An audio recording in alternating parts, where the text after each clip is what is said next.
Enjoy the taste of summer no matter what the weather when you head to Maverick for some Mountain Dew Baja Blast. You'll love the legendary, refreshing tropical lime flavor. And to make the sweetness last longer, Maverick now has it in 1-liter bottles. For a limited time, get 2 for $5, single purchase regular price. Plus, Adventure Club members get 25 bonus trail points with purchase. So blast into Maverick today and enjoy that unmistakable Baja flavor. Maverick, adventure's first stop. Minnesota has some of the best mountain biking in the country. From gorgeous reclaimed iron mines to the rocky terrain of Lake Superior's North Shore. Discover what makes Minnesota the star of the North. ExploreMinnesota.com. I'm Laurah Norton, and this is One Strange Thing, the show where we search the nation's news archives for stories that can't quite be explained.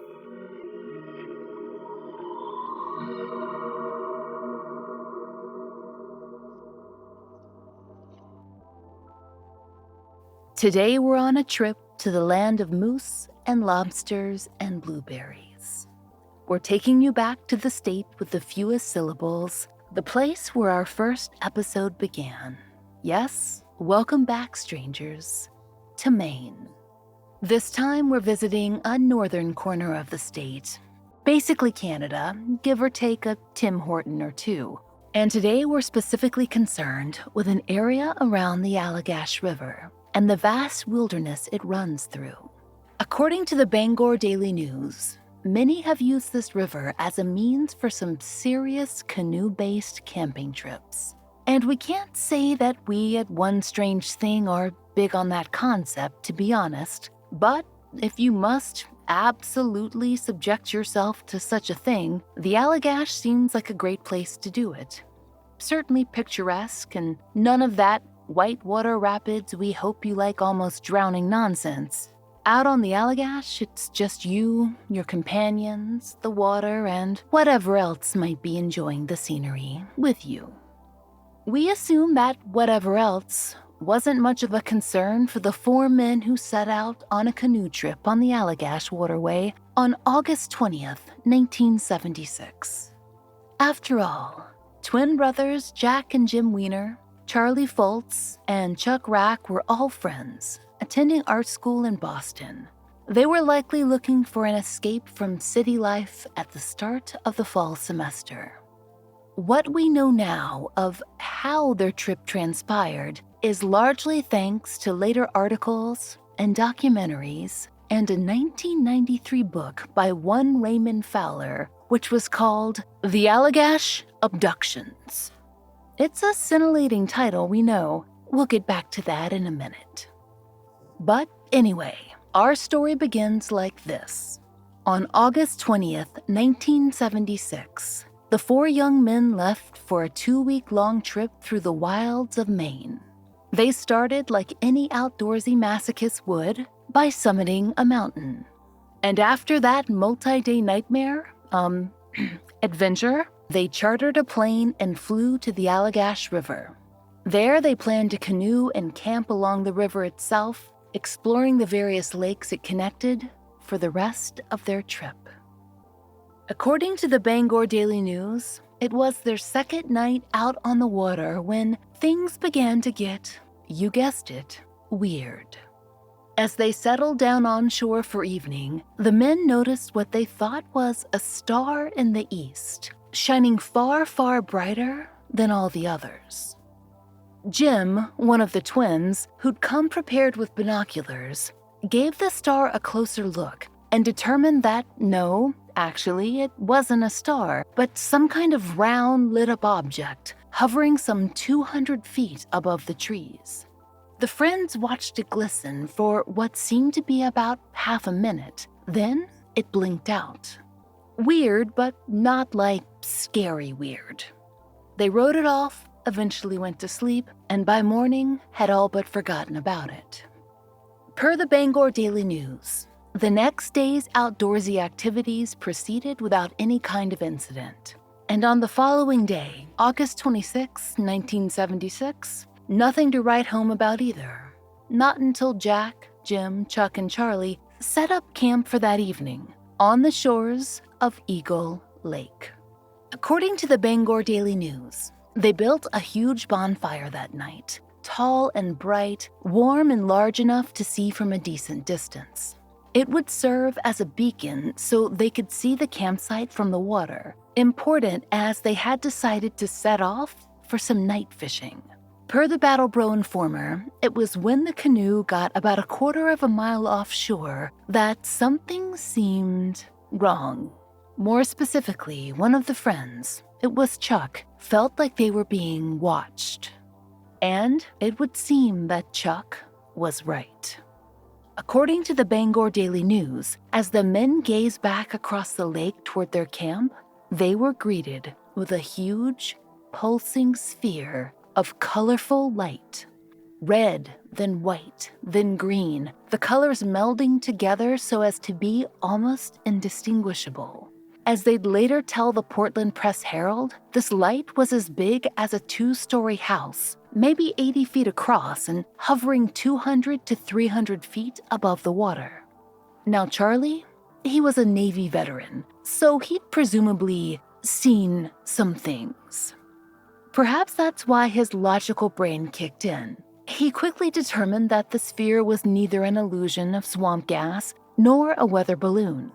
So, to get the sphere's attention, Charlie grabbed his flashlight and flicked the switch back and forth. Short, short, short. Long, long, long. Short, short, short. He was spelling SOS in Morse code as a maritime invitation of sorts.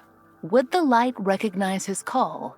Well, whether the sphere of light knew what this meant and wanted to help, or do the opposite of help, is unclear. But it wanted to do something, apparently, because, according to the Bangor Daily News, it zoomed in closer to the canoe. Now, the sphere, which again was the size of a house, was just 50 feet above them and a few hundred yards away.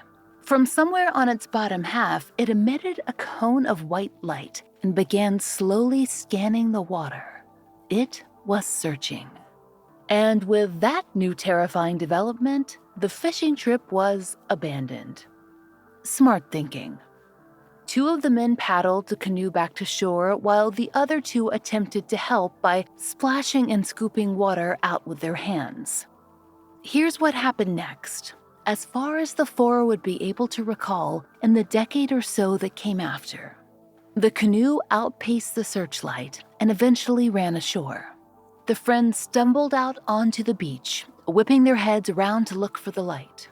One of the twins, Jim Wiener, would later tell the Portland Press-Herald, "We got out of the canoe and we stood there, and it was just right in front of us on the water. I remember standing there and looking at this thing and thinking if I had a stone or a fair-sized rock, I could hit it. That's how close it was." But the sphere of light didn't stay in striking distance for long. After a few beats, it rocketed away from the shore toward the mountains, and it blipped out, as it done 2 nights before, into the stars. The 4 friends presumably booked it away from the shore and back to their campsite. It was likely a more difficult sprint to safety than it should have been because their beacon, the bonfire, had burned out, leaving only orange embers. It was almost as though hours had passed, rather than the 15 minutes or so that they reported. Strange. Somehow our protagonists crashed hard and slept through the night and the shock. They discussed the light in the morning, not sure what they'd seen or how close they'd come to who knows what fate. According to Raymond Fowler's book, they spent 6 more days in the Maine wilderness and finished up their trip. And then they went home. But they mulled it over among each other for a long time, describing what they'd seen to bemused and even disbelieving family members. According to the Bangor Daily News, Jack, one of the twins, he didn't blame anyone for their skepticism. He said, "This was the 1970s, so the reaction from others was to ask what we were smoking, drinking, or dropping. It's hard for people to understand, but I don't blame them. If someone told me a story like that, I'd say, show me a picture. Give me some physical evidence." And, of course, there was no physical evidence to be had. Eventually, the story faded, life unfolded, and provided myriad distractions. The four finished art school and started careers. According to the Bangor Daily News, Jack worked for a company that made contact lenses, and Jim instructed computer arts in Boston. Charlie became a medical illustrator, and Chuck was also an illustrator and a caricature artist at malls. They became husbands and fathers. They had other things to think about. But that's not to say that they stopped thinking about UFOs. According to the Tampa Bay Times, Jim, he attended UFO conferences, digging around for some evidence that someone else had seen what he and his friends had seen. It was at one of those conferences that he met one Raymond Fowler in 1988. At the time, Raymond Fowler was a big name in the UFO world. According to a bio on the now-defunct CrowdedSkies.com website, Raymond had spent decades in government service, a tour with the Air Force, and then 25 years in defense contracting. He'd been the early warning coordinator on an Air Force study of UFOs concerning what we should do if they decide to, go all Mars attacks on us. When he met Jim Weiner, Fowler was the director of international investigations for an organization we've mentioned before, the Mutual UFO Network, or MUFON. And he'd written 4 books on UFO sightings and alien abductees by the time he met Jim. Now, bear in mind, Jim and his friends hadn't gotten any press coverage at this point because their story was so outlandish. It was only through speaking with Jim that Raymond Fowler heard all about this.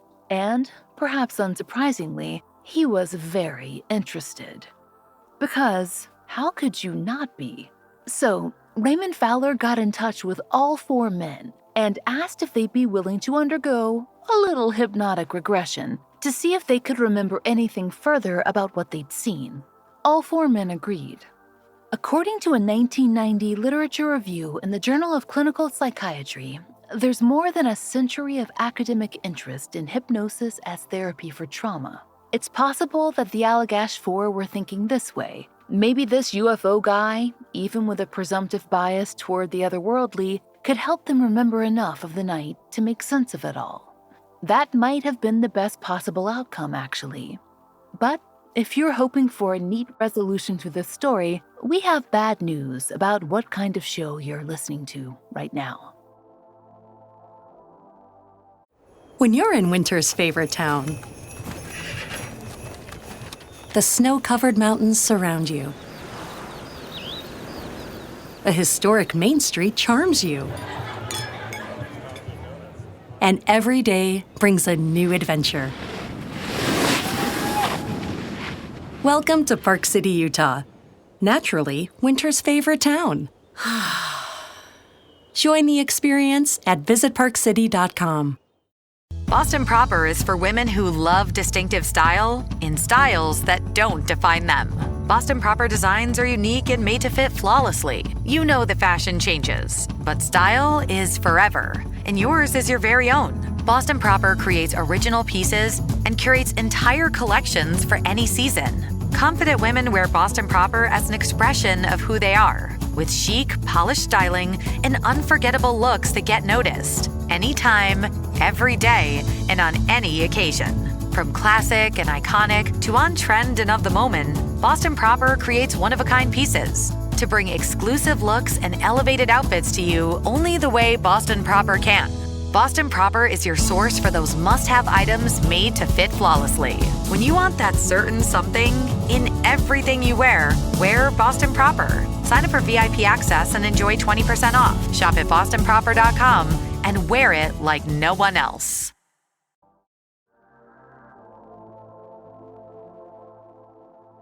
A lot more information did come to light as the Allagash Four underwent hypnotic information regression in 1989.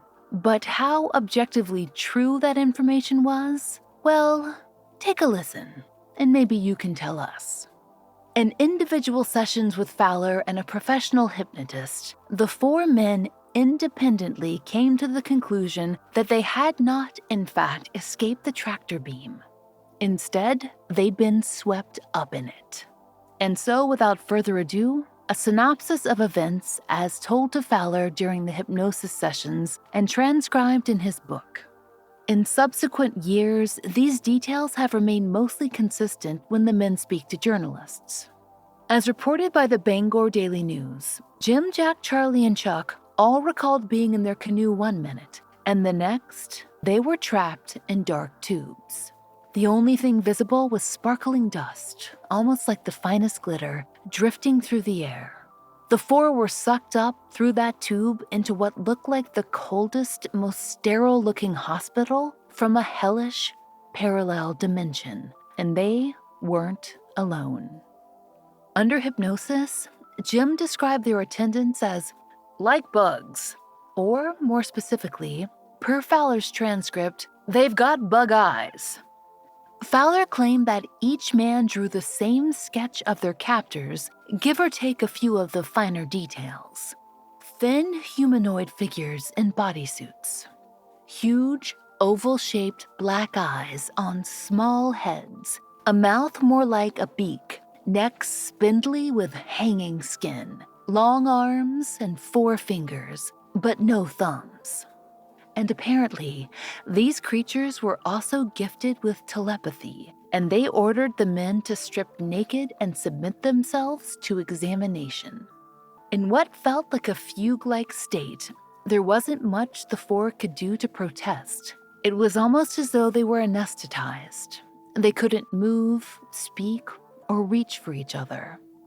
Per the Bangor Daily News, Jim recalled watching the beings touch his brother Jack with their graceful, terrifying fingers, examining his eyes, his toes, his leg hairs, his everything else.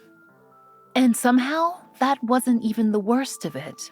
The men remembered pain as the creatures prodded and twisted their limbs. Chuck recalled seeing a silver contraption placed on Charlie's chest and a tube rammed through his ribs. As Jim would later describe to the Portland Press-Herald, if you or I were animal behaviorists and we darted a polar bear and wanted to measure its teeth, see how its jaw moved, take some blood samples, see how its limbs articulate, what's that orifice, what's this orifice, how does this work? That's how we were treated. Eventually, their captors finished with whatever process they were carrying out. The men were whisked out of the hospital like confines and beamed back down, back to the canoe. As if dragged along by some invisible string, the canoe glided back ashore, the limp-bodied men struggling to regain command of their limbs. And only then, as they'd all remembered before, did they stand on the shore and watch that sphere of light disappear over the mountains and into the sky. So, all this new information was a less than ideal development all around. Unless we guess you were writing a book on the subject, it took Raymond Fowler 3 odd years to finish The Allagash Abductions, Undeniable Evidence of Alien Intervention, once the hypnotic regressions were finally done.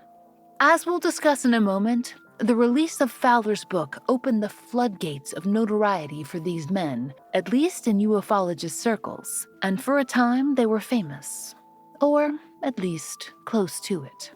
According to the Tampa Bay Times, the four made appearances at UFO conferences in Florida, autographing copies of the book. And per the Tennessean, Raymond Fowler made an appearance on Beyond Reason, a Nashville paranormal radio program. And we're excited about this ourselves. For perhaps the first and last time in known history, an art school education came in handy. The New York Daily News reported that in 1996, Chuck Rack had painted scenes from his own abduction, and those paintings were on display at a wildly popular UFO-themed exhibition at a trendy art gallery in Soho. Obviously, it's a difficult story for the news cycle, for tabloids and talk shows to resist. A group of respectable men leading boring lives who'd had a single unexplainable incident in their youths, Just enough of a scientific approach to feel indisputable, a once-in-a-lifetime brush with the bizarre that changed their lives. Actually, scratch that last part. Bizarre, yes. Changed lives. For the Allagash Four, absolutely. But once in a lifetime, it might have been. Except for one strange thing. Perhaps they hadn't actually led the most boring lives after all, or only had a single unexplainable experience.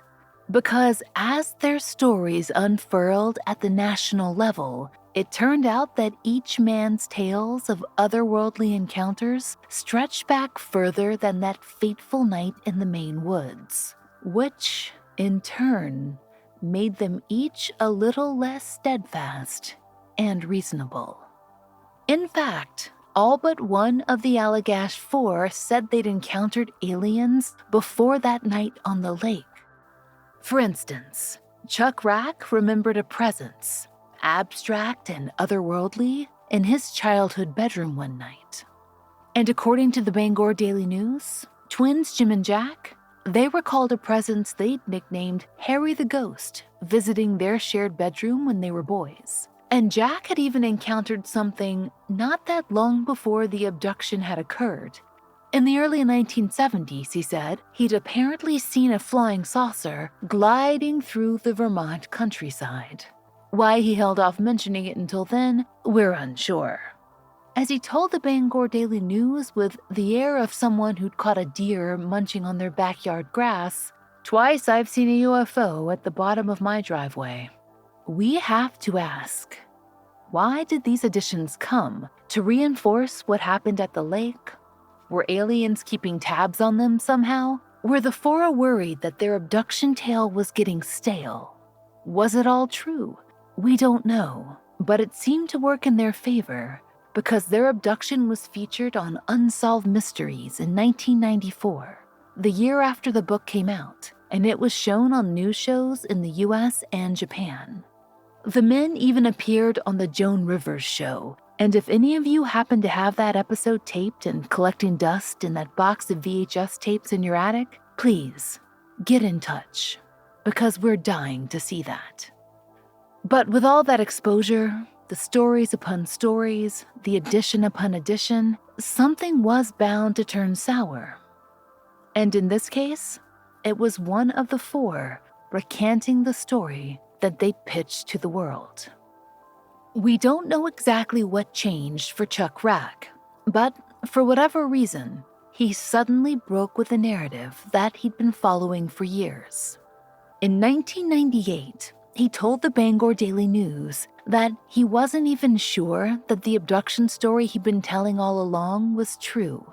He suspected that his recollections of the probing and the prodding aboard the ship were the result of pre-hypnotic suggestion. Juxtaposed with Jack, Jim, and Charlie's absolute earnestness and certainty about what happened to them, this was a jarring development, to say the least. And years later, Chuck still seemed to be the group's token killjoy, or at least the one who was willing to do so publicly. Actually, he'd gotten bolder. He told the Fiddlehead Focus in 2016 that, as the 90s ended, he'd purposely stepped aside from any news stories and adaptations of the Allagash abductions. Why? Well, Chuck told the Focus that he'd lied to the public. He didn't remember ever being abducted or poked or prodded by alien beings, and he didn't think any of his friends did either. To hear Chuck tell it, everything that happened after they saw the sphere of light on the lake had been an elaborate hoax, crafted by the Four of them when it became clear that there was money to be made. Chuck told the Focus, "We were compelled to stay together, all speculating that this thing could go into the millions of dollars for each of us." But alas, the market for "I got probed" stories was less lucrative than they'd hoped. The men didn't make much, if any, money. Chuck broke off from the group, and the Allagash Three didn't much seem to mind. The close-knit group of friends that had shared the canoe with Chuck turned on him in the press. Charlie Foltz told the Focus that Chuck was a loose cannon, prone to violent anger, and that he'd been banned from UFO conventions. And Jim Weiner added in the same article, I personally believe that Mr. Rack's self-aggrandizing rationalization and disparaging accusations are simply the rantings of an angry and resentful individual on whom his former friends have turned their backs. Jim explained that Chuck had actually proposed a get-rich-quick scheme to his friends after the Joan Rivers interview. What if the four were to turn on Raymond Fowler and the UFO community and say they were being exploited? The controversy would be entertainment gold, Chuck thought, but Jack, Jim, and Charlie refused to participate. So, Jim reasoned, Chuck had changed tactics, and his line became that the whole abduction was malarkey. The group was permanently fractured, and in any case, they'd all continued not getting rich. Whatever money they'd made on TV appearances ran out, and the bookings stopped coming. The Bangor Daily News reported in the 90s that a TV movie based on the alleged abductions was in the works, but as far as we can tell, it never panned out. Here's the thing, though. Even now, on shaky speaking terms, the Allagash Four do agree on the events of 1976, to a point. They saw something unexplainable on the lake that night in the canoe. That massive, colorful globe of light drifting above the water. Chuck Rack, for all his pointed skepticism, he still called it a spacecraft as recently as 2016. Besides the usual establishment answers we've told you about before, a weather balloon, a spotlight, swamp gas, there's never been an earthly explanation for what these men all agree they saw that night on the lake. You'd think that and the healing balm of time would be enough to repair any rift. After all, any brush with the extraterrestrial makes these men more alike than they are different. And to be fair, Charlie, Chuck, Jack, and Jim have all met the same fate anyway. As far as we know, they're all still alive, but the public eye invariably turns to the next shiny, weird thing, and it seems the Allagash Four have faded comfortably into obscurity. In fact, if you give Allagash Four a Google nowadays, you're just as likely to come across a 4 times fermented ale from the Allagash Brewing Company as you are any tales of the otherworldly. If the beer is named for the abductees, it's a sideways kind of reference, and perhaps not a selling point. Maybe Charlie, Chuck, Jack, and Jim would appreciate that acknowledgement. Then again, maybe they've had enough of that kind of fame.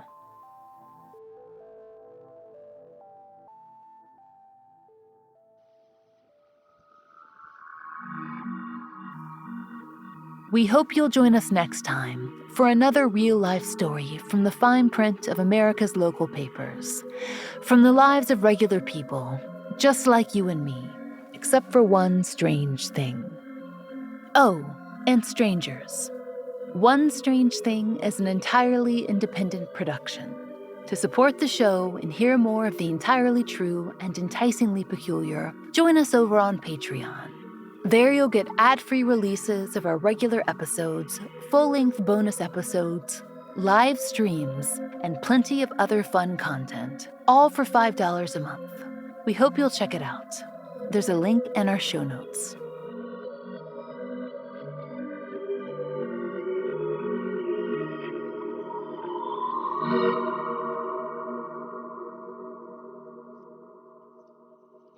This episode is brought to you by Progressive Insurance. Whether you love true crime or comedy, celebrity interviews or news, you call the shots on what's in your podcast queue. And guess what? Now you can call them on your auto insurance too with the Name Your Price tool from Progressive. It works just the way it sounds. You tell Progressive how much you want to pay for car insurance, and they'll show you coverage options that fit your budget. Get your quote today at Progressive.com to join the over 28 million drivers who trust Progressive. Progressive Casualty Insurance Company and Affiliates. Price and coverage match limited by state law.